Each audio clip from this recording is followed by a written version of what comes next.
to know the other candidates of the selection committee, I thought it prudent to at least quench your thoughts. इतने आप लोग दबाव डाल रहे हैं कि मुझे लगा कि आप लोगों को ये प्यास भी मैं बुझा दूं। तो 6 नाम सिलेक्शन कमेटी पेश किया था। मान लीजिए कि उत्पल कुमार सिंह, प्रदीप कुमार त्रिपाठी, ज्ञानेश कुमार, इंद्रभर पांडे, सुखबीर सिंह सांधु, सुधीर कुमार, गंगाधर राहत। इसमें गणेश कुमार और सुखबीर सिंह संधू फिर से रिपीट वही तो गणेश कुमार। नमस्कार, नवप्रभा लाइव देख रहे हैं आप। आपके साथ में हूं नृपेंद्र कुमार मौर्य।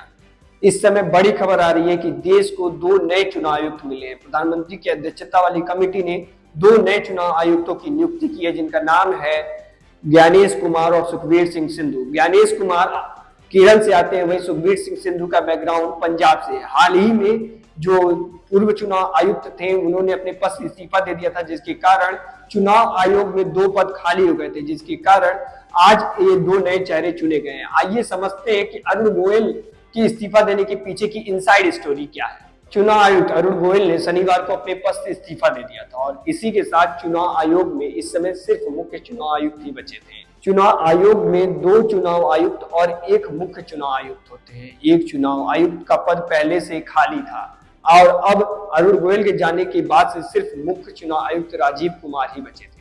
देश में लोकसभा चुनाव की तारीखों का ऐलान से पहले चुनाव आयुक्त का इस्तीफा देने की खबरों को अखबारों ने प्रमुखता से छापा था। बहुत सारे अखबार लिखते हैं कि दोनों के बीच अहम नीतियों को लेकर मतभेद नहीं था। हालांकि मतभेद चुनाव तैयारियों की समीक्षा के लिए राज्यों में की जाने वाली आयोग की टीमों की संरचना और आकार को लेकर था। प्रेस ब्रीफिंग का प्रारूप कैसा हो, इसे लेकर भी मतभेद था। आयोग के लोग अखबार से कहते हैं कि इस तरह के मतभेद के बावजूद ऐसा कोई रिकॉर्ड नहीं है जहां मुख्य चुनाव आयुक्त और चुनाव आयुक्त के बीच मतभेद जाहिर रूप से दर्ज किया गया हो। यह मतभेद मौखिक ज्यादा था। यह भी पता चलता है कि 3 सदस्यीय चुनाव आयोग में जब अनूप चंद्र पांडे आयुक्त के पद पे थे तो इनमें से कुछ मतभेदों को सौहार्दपूर्ण ढंग से निपटाया जाता था। कुछ मामलों में अरुण गोयल की बात भी मानी जाती थी। मुख्य चुनाव आयुक्त और अरुण गोयल को हाल ही में पश्चिम बंगाल की एक समीक्षा बैठक के दौरान चर्चा करते देखा गया था, लेकिन जब कलकत्ता में प्रेस कॉन्फ्रेंस हुई तो अरुण गोयल इसमें शामिल नहीं थे। मामले से वाकिफ लोगों का मानना है कि जिस तरह के मतभेद थे उन्हें देखकर लगता ही नहीं था कि अरुण गोयल इन बातों को लेकर इस्तीफा दिए। चुनाव आयोग में जो भी कुछ हो रहा है वह साल 2020 के उस वाक्यों की भी याद दिलाता है जब तत्कालीन चुनाव आयुक्त अशोक लवासा ने भी अपने पद से इस्तीफा दे दिया था।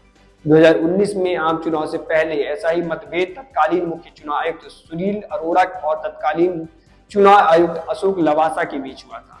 चुनाव आयुक्त रहते हुए अशोक लवासा ने एक चिट्ठी लिखी थी और कहा था कि वह चुनाव आयोग की बैठक से दूर रहना चाहते हैं क्योंकि आयोग की बैठक में अल्पमतों की कोई गिनती नहीं है। कथित रूप से लवासा ने साल 2019 के चुनाव से पहले प्रधानमंत्री नरेंद्र मोदी और गृह मंत्री अमित शाह के बयानों के जरिए आचार संहिता के उल्लंघन करने के मामले में चुनाव आयोग के क्लीन चिट के फैसले को भी विपरीत राय रखी थी। तो और ये मुख्य कारण माना जा रहा है अरुण गोयल के इस्तीफा देने के पीछे। सूत्रों का यह भी मानना है कि अरुण गोयल पॉलिटिकल पार्टी से भी जुड़ सकते हैं, वह जल्द ही लोकसभा का चुनाव भी लड़ सकते हैं। ये भी एक महत्वपूर्ण कारण बताया जा रहा है अरुण गोयल के इस्तीफा के पीछे। यहाँ तक बताया जा रहा है कि वह उनको भाजपा या कोई अन्य पार्टी लोकसभा चुनाव का टिकट दे जा रहा है।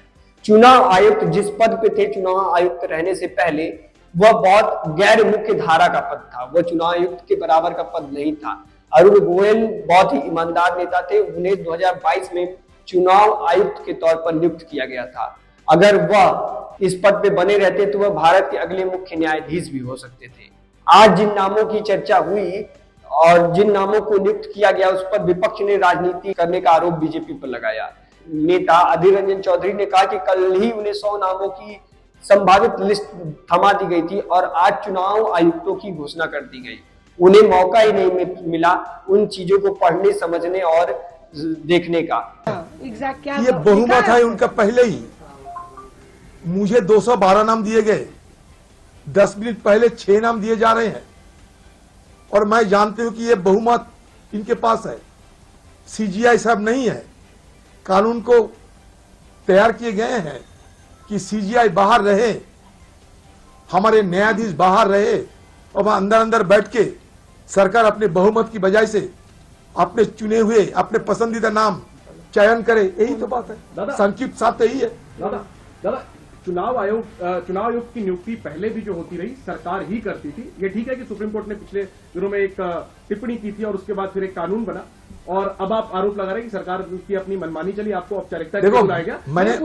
ये प्रक्रिया तो पहले भी होती थी, देखो, अब आप इस पर राजनीति कर रहे हैं। देखो लोकसभा चुनाव से देखो मैं कभी नहीं ये कहा कि मनमानी, मैंने प्रोसीज्योर की बात करते हैं। मैंने ये भी कहा है कि किसी के साथ कोई व्यक्तिगत दुश्मन तो नहीं है, कोई भी बन सकते हैं। वो डायरेक्ट प्रधानमंत्री पर यह आरोप लगा रहे हैं कि प्रधानमंत्री चुनाव आयोग में भी अपने लोगों को बैठाना चाह रहे हैं।